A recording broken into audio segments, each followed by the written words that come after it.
temporada de Antifrágiles es una idea original de Mónica Garza y Francisco Rivas para Podimo, la principal plataforma de podcast y audiolibros en español. Lo que tú viviste, inconscientemente lo repites. Yo sé lo que significa regresar a tu casa y no saber si vas a encontrar viva a tu mamá. Vivimos en una sociedad profundamente violenta. Hoy vamos a hablar acerca de la violencia contra las mujeres, la violencia de género, la llamada segunda pandemia. ¿Tú eres hombre? ¿Eres mujer? Seguramente te interesa el tema.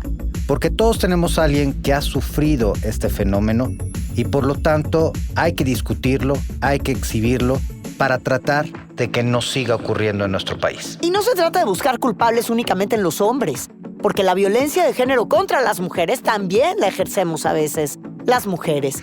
El tema es amplísimo. Platiquemos. Antifrágiles.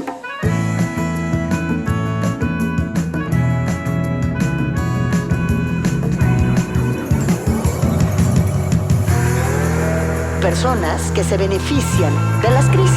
Que prosperan, crecen, al verse expuestas al cambio. Y que les encanta la aventura, el riesgo. Nosotros, Mónica, Francisco, somos eso. Antifrágiles. Fortalecidos por el caos.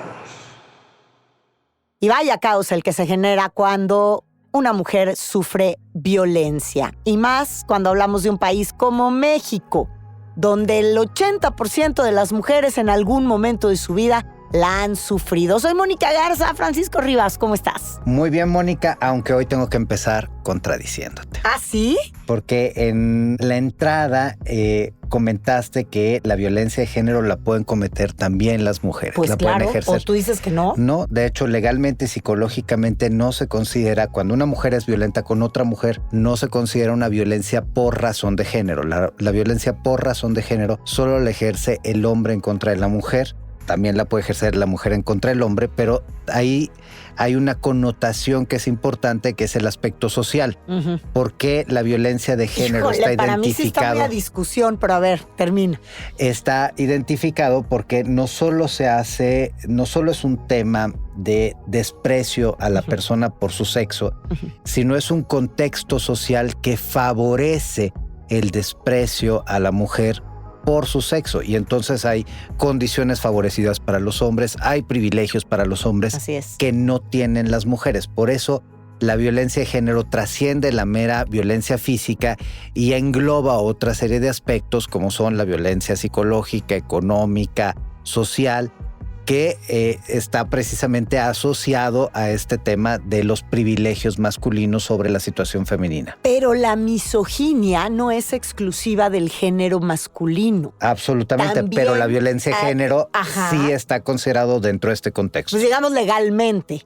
Y psicológicamente también. Pero psicológicamente, si yo soy una mujer maltratadora de mujeres por el hecho de que son mujeres y como que me desfaso de esta parte de mi identidad, decir, ¿cómo? Si yo también soy mujer. Claro que existe, yo lo he padecido, ¿eh? No lo dudo. A ver, de hecho, y aquí puede sonar mal, pero es muy común, yo en la oficina tengo más mujeres que hombres, sí. Tengo más directoras que directores.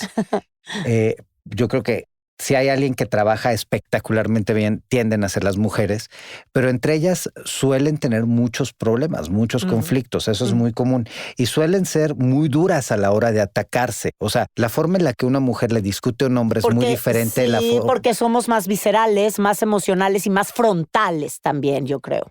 Pero ahí de nuevo, no es un tema de género, es un tema asociado a ideologías, o sea, a una ideología de que tal vez la mujer es menos funcional o que le echa menos ganas en el trabajo. Porque yo sí he visto esa forma en que mis colaboradoras se refieren una a la otra y a veces pueden ser muy duras a la hora de emitir un juicio y decir, porque se aprovecha porque tiene hijos, se aprovecha, o sea, usan los argumentos que usan los hombres, pero no es violencia de género. Es muy interesante esta corrección que me haces. Además, entra muy bien a colación, aunque hoy venimos a hablar de la violencia de género, digamos, el pecado original de la violencia de género, ¿no? Que está desde la religión y que se ha mantenido en prácticamente todas las culturas. Así es, y de la que hablamos como si el origen fuera únicamente en el machismo. Bueno, que de hecho sí y no.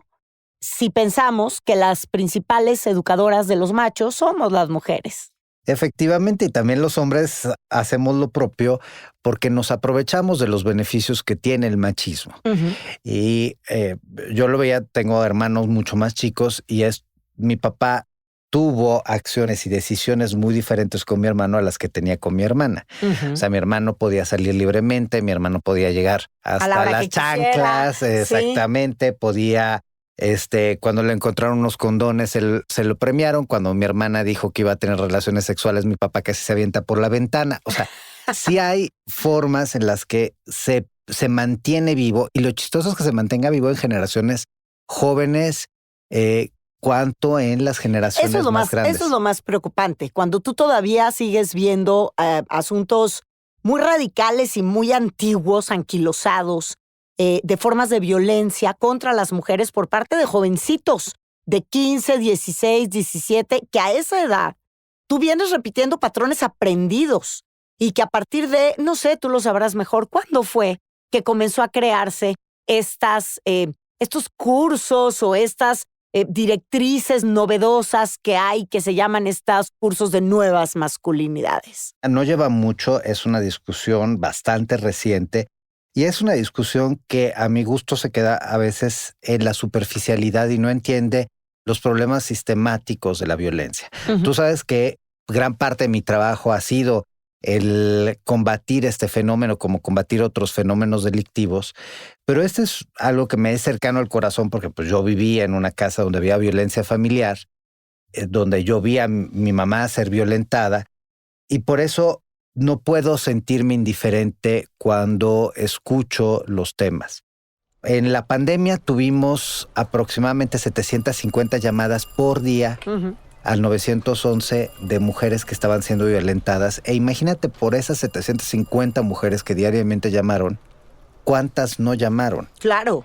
Si tú ves, el fenómeno delictivo se ha movido a ser más violento en contra de las mujeres. No solo hemos roto todos los años los índices de feminicidio, que es la forma extrema de violencia en contra de las mujeres, pero de nuevo, la violencia familiar está en su máximo histórico. Las violaciones están en su máximo histórico. Las violaciones las cometen el amigo, la pareja, el pariente, el jefe. O sea, rara vez las comete un extraño. Más de 9 de cada 10 violaciones las comete alguien cercano a la víctima. La trata de personas está en máximo histórico, y para quien no sepa qué es la trata, es la esclavitud moderna, y uno de los fenómenos de la trata más evidentes es la trata con fines de explotación sexual, donde también casi el 100% de las víctimas son mujeres. El primer gran paso para luchar contra la violencia de género es, sobre todo el de las víctimas, es reconocer que la estás viviendo, que eso es lo más complicado cuando tú eres alguien que está cerca de una víctima, que no eres precisamente tú la víctima como mujer, me refiero como mujer. El solo hecho de enfrentarla y decirle, es que esto es violencia, esto que estás viviendo es violencia, es un poco como con el alcohólico. Cuando le dices que ya tiene un problema con el alcohol, te va a dejar de hablar a ti. Sí. Aunque vaya y se interne y tal, a ti nunca te va a volver, porque tú eres el que le señaló que tenía que hacer algo. Igual nos pasa a las mujeres, al menos esa ha sido mi experiencia. Cuando he señalado a alguna persona muy cercana a mí, una amiga, que está viviendo violencia, lo primero es negarlo o minimizarlo o justificarlo. Y todo esto también viene por esta situación de vergüenza. Me da vergüenza aceptar que me lo estoy permitiendo y que además no nada más lo estoy permitiendo. He construido todo un entorno de comodidad y privilegio a partir del patriarcado y muchas veces aguantando este maltrato. El primer punto es que desde lo psicológico, las mujeres que son víctimas de violencia de género son personas que empiezan a perder la solidez de su yo, es decir, no se sienten capaces de manifestar una inconformidad. Por el otro lado, también está la cuestión del temor, está la cuestión del doble vínculo, es decir, te amo, te odio, porque donde generalmente hay violencia también hay una luna de miel que repite. La reconciliación. Exactamente. Claro. Y que entonces desestabiliza a la persona, porque esas relaciones que se llaman relaciones psicotizantes, porque primero te acaricio y luego te madreo, pues son relaciones que debilitan la capacidad de decisión de la mujer.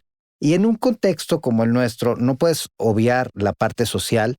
Yo, con las víctimas que nosotros en el observatorio hemos atendido de temas de violencia de género, muchas veces refieren que son las familias de origen, es decir, mi mamá, mi tía, mi abuela, mi papá, mis hermanos que me dicen, no lo dejes, es el papá de tus hijos, ¿cómo lo vas a dejar? Claro. ¿Cómo vas a ser una mujer divorciada? O en la familia no hay divorcios, entonces aguántate. Exactamente. Y, ¿No? y de nuevo, y esto en el O ve 2022, al psicólogo, pero ve al psicólogo 1950. tu mujer, la violentada. No es vamos a hablar con tu marido, o sea, es bien complicado. Y fíjate que tocas un tema bien interesante. Y con esto de ve al psicólogo, pues ya de entrada tiene que ser de una familia que pueda pagarlo. Exactamente. ¿No? Y que ese es otro de los grandes mitos, que a mayor educación menos violencia.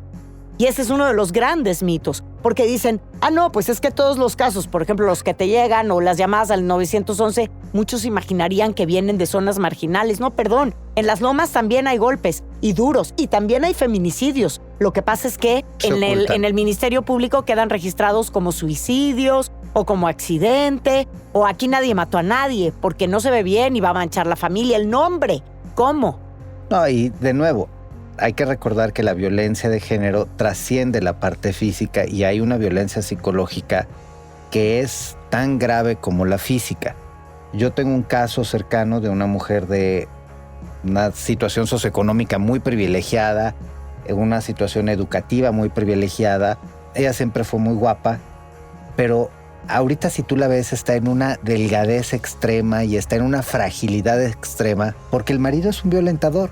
Y quienes hemos estado cerca y hemos intentado, justamente como tú dices, hemos intentado decirle, oye, pues ya pesas muy poquito, ¿no? Ya le haces la broma de que si llega un poquito de viento se la va a llevar.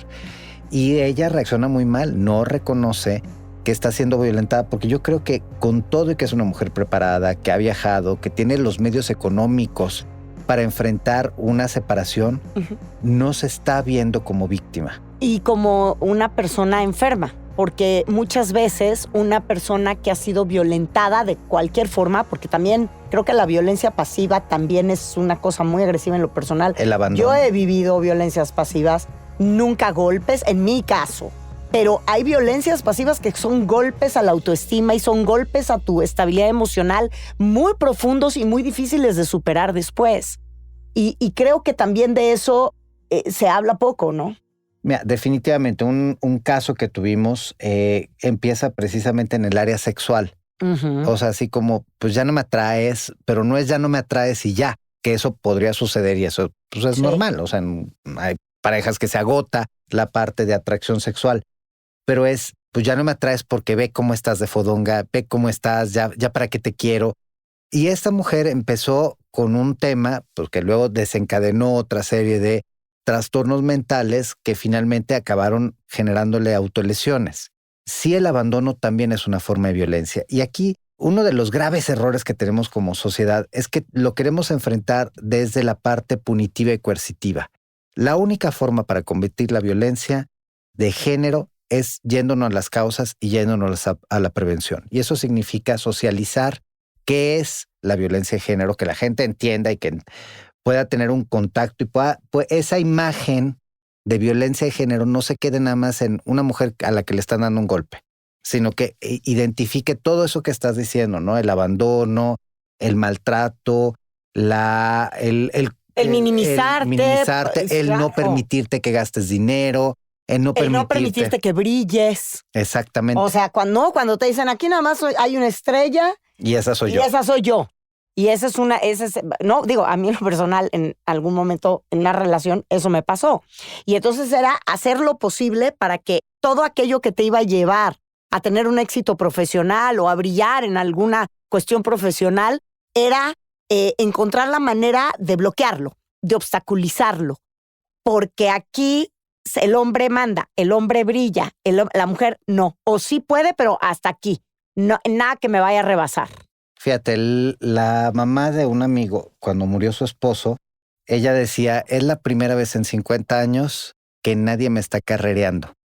Porque en casa de mi amigo, pues si el señor decía, se come a las 2:53, Era a las 2:53, no a las 2:52 ni a las 2:54. Sí. Y se come donde yo digo. Ella es una familia de recursos importantes. Ella no tiene tarjetas de crédito. Nunca ha tenido límite de gasto. Esa es la violencia económica. Exactamente. Claro, donde nunca aquí yo mando y yo, pues claro. ¿Quieres comprarte una bolsa de Hermès? Sí, órale. Te la compras, pero yo la pago. Pero yo te doy el dinero. Claro, por supuesto. Y me traes el cambio. Porque es una forma de control. Y el excesivo control también es una forma de... Pues el control es una forma de violencia, o sea, el control excesivo, porque además es falta de confianza, no confío en ti, ¿no?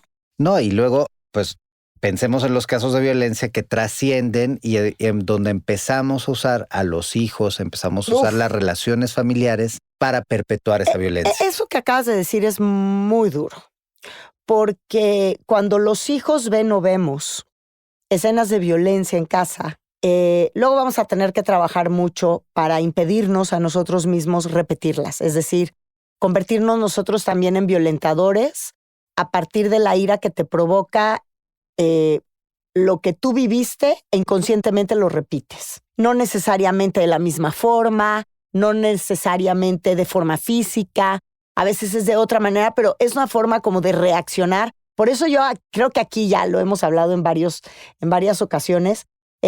Por eso es tan importante cuidar a nuestro niño interior lastimado, y si tenemos hijos y estamos en pareja o casados, o cuidar ese niño que si cuando es adulto va a tener un niño interior lastimado por ese tipo de situaciones, va a actuar en consecuencia. Y creo que esa es la razón también por la cual en nuestro país vivimos en una sociedad tan profundamente violenta. No nos importan los niños, no los cuidamos en realidad, no existen programas que sean categóricamente para cuidar la psique de los niños. En México no lo hay. No, porque no ha habido históricamente la cultura, los recursos son recursos limitados. Las escuelas privadas que tienen mejores condiciones tal vez lo podrán ofrecer, pero pues en lo público no hay forma de que tú lo puedas tratar. Lo platicábamos en otra ocasión, en otro programa, pero tú si tienes un problema de salud mental y quieres irte a lo público, pues buena suerte. Te va a tocar en la mejor de las hipótesis la cita 3 o 4 o 5 meses después, ya que pasaron muchas cosas en tu vida. Y hablando de los niños y precisamente de eso, de cómo un niño ve de cerca la violencia, hay un libro muy interesante de Santiago Ramírez que se llama Infancia es Destino. Uh-huh. Y a mí el título siempre me dejó muy marcado porque efectivamente eso que ves en la infancia te va a simbrar de alguna manera. Entonces lo más probable es que tú vivas o replicando patrones o evitando replicarlos, pero al final te controla igual. Sí, claro. Y hay una alta probabilidad que un hijo que vio a un padre violentar se vuelva un violento. Uh-huh. Y hay una alta probabilidad que una hija que vio que su mamá era golpeada permita ser golpeada en futuro. Así es, o sea, un golpeador. Fíjate que una escena que se hizo viral en redes sociales hace un par de años, en un estado del norte del país, de México, donde estaba un hombre, una mujer con su hijito de 4 años. Y de pronto el hombre arrincona a la mujer en plena calle, a plena luz del día, y empieza a golpearla de una manera brutal, y el niño llora a gritos observando la escena. A mí me pareció demoledor. De hecho, escribí un artículo al respecto. Esa escena, yo lo único que pensaba era en el futuro adulto de ese niño. En ese momento todos estábamos siendo testigos de la huella imborrable que le estaban uh-huh. haciendo a un niño, y veto a saber qué iba a ser ese niño en unos años con esa herida gravísima que le estaba haciendo su padre al golpear a su madre de manera tan brutal enfrente de él. Olvídate, en la calle y enfrente de todo el mundo, enfrente de su niñito de 4 años, completamente vulnerable y vulnerado de no poder defender a su mamá. Y peor aún, dejó a la mujer tirada en la banqueta, agarró al niño que lloraba a gritos, el hombre, y se lo llevó mientras el niño, que iba en brazos de su papá, pataleaba queriéndose soltar. O sea, la escena era un horror. Eso es un espejo de lo que es la violencia de género y cómo se crean los violentadores, porque ese hombre violentísimo llevaba en los brazos a un niño que pataleaba Y no que quería muy estar ahí. probablemente va a ser el futuro violentador. Mira, lamentablemente las propias fiscalías, pocas fiscalías cuentan con apoyo psicológico. Sí hay algunos casos, unos garbanzos de Libra, Guanajuato es uno de los casos, Michoacán es otro de los casos, Baja Veracruz. California Sur, Baja California Sur. que ellos tienen dentro de las fiscalías una atención precisamente a los menores que viven de cerca delitos. Vuelvo a decir lo mismo, no hay recursos. Por eso sí es importante que trabajemos a la fuente. Una mujer que es violentada empieza a manifestar ciertos signos. Una mujer violentada cambia la forma de vestirse y de maquillarse. Una mujer que es violentada tiende a enfermarse con más facilidad y tiende a tener más accidentes. Si trabaja, por ejemplo, en lo laboral, está muy claro que una mujer que trabaja tiende a tener accidentes laborales. Entonces, sí se puede identificar esos signos que te apuntan a algo. Obviamente, pues muchas de estas llegan golpeadas. En Estados Unidos, si tú vas a un médico o detectan en una escuela o detectan en el sector salud o detectan en el sector social que tienes estos signos, tienen la obligación de dar parte a la autoridad y la autoridad se acerca y te pregunta. En México eso no sucede. No, y olvídate en México. O sea, hay países donde la violencia contra las mujeres no nada más se ejecuta, sino que se anima. Y ahí tenemos Irán, y ahí tenemos África, y ahí tenemos prácticas incluso religiosas, hasta religiosas tradicionales, como la mutilación genital en África y también en países árabes, para que las mujeres no puedan tener placer sexual, porque la reinterpretación del Corán, subrayo, porque el Corán, como dice Sergio Sarmiento, que ha sido el periodista Sergio Sarmiento, analista político, mucha gente no lo sabe, pero él ha sido uno de los traductores del Corán al español. Y de hecho, Sergio nos cuenta que el Corán no necesariamente es tan misógino como el régimen islámico o los regímenes islámicos lo son. Vamos a escuchar a Sergio Sarmiento. El Corán es el libro sagrado de los musulmanes que estos piensan le fue dictado por el propio Dios, Alá, al profeta Mahoma. Para un libro del siglo VII después de Cristo, sin embargo, este es un libro profundamente liberal, por lo menos en muchas cosas. Las mujeres, según el Corán, tienen derechos de propiedad que no tenían las mujeres en el medievo europeo, por ejemplo. Pero no en todas las cosas había igualdad. El testimonio de un hombre ante un tribunal, por ejemplo, equivalía al de 2 mujeres y los hombres podían casarse hasta con 4 mujeres, mientras que las mujeres solo podían casarse con un hombre. Aún así, me parece que hay mucho de equitativo en la letra del Corán. Desafortunadamente, las sociedades islámicas han tergiversado las palabras del Corán para crear sociedades profundamente desiguales ante las mujeres. Ahí está lo que dice Sergio Sarmiento, que también en la religión católica, que es la que nosotros también conocemos, tú creciste en una familia católica, yo también, vivimos en un país guadalupano, y aquí hay que ofrecer el sufrimiento a Dios, porque Jesús en la cruz ofreció el sufrimiento por ti, y entonces a partir de ahí, cuando tú estás sufriendo violencia, te acercas al padre y le dices, mi marido me pega, y no te dice, vete al ministerio público, ¿verdad? No, rara vez lo hacen y rara vez lo justifican en ciertos pasajes de la Biblia. Esa violencia que se ejerce y que te dicen, pues es parte de lo que te tocó vivir. Tenemos, fíjate, ahorita que mencionas la Biblia, algunos fragmentos como la epístola 1 a Timoteo, y que dice, en gran manera multiplicaré tu dolor en el parto, con dolor darás a luz los hijos, y con todo tu deseo será para tu marido, y él tendrá dominio sobre ti.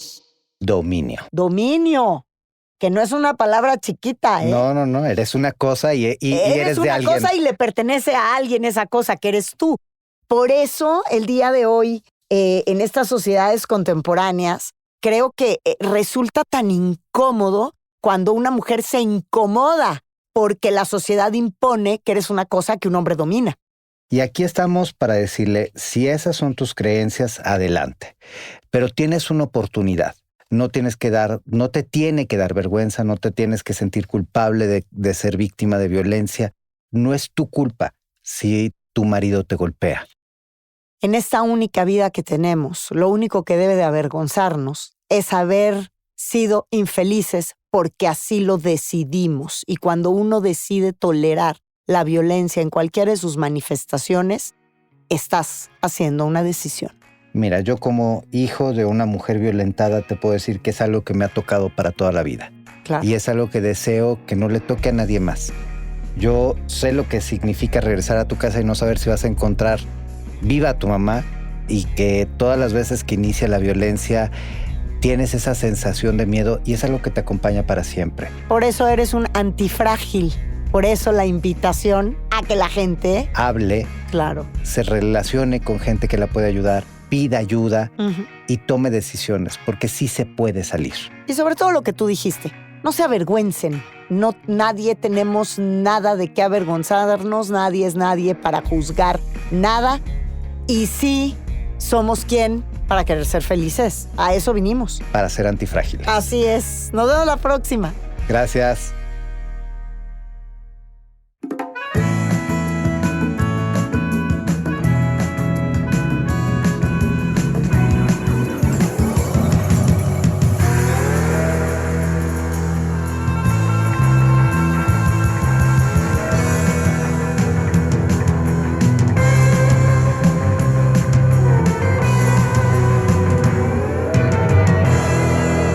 Antifrágiles. Fortalecidos por el caos. Esta temporada de Antifrágiles es una idea original de Mónica Garza y Francisco Rivas para Podimo, la principal plataforma de podcast y audiolibros en español.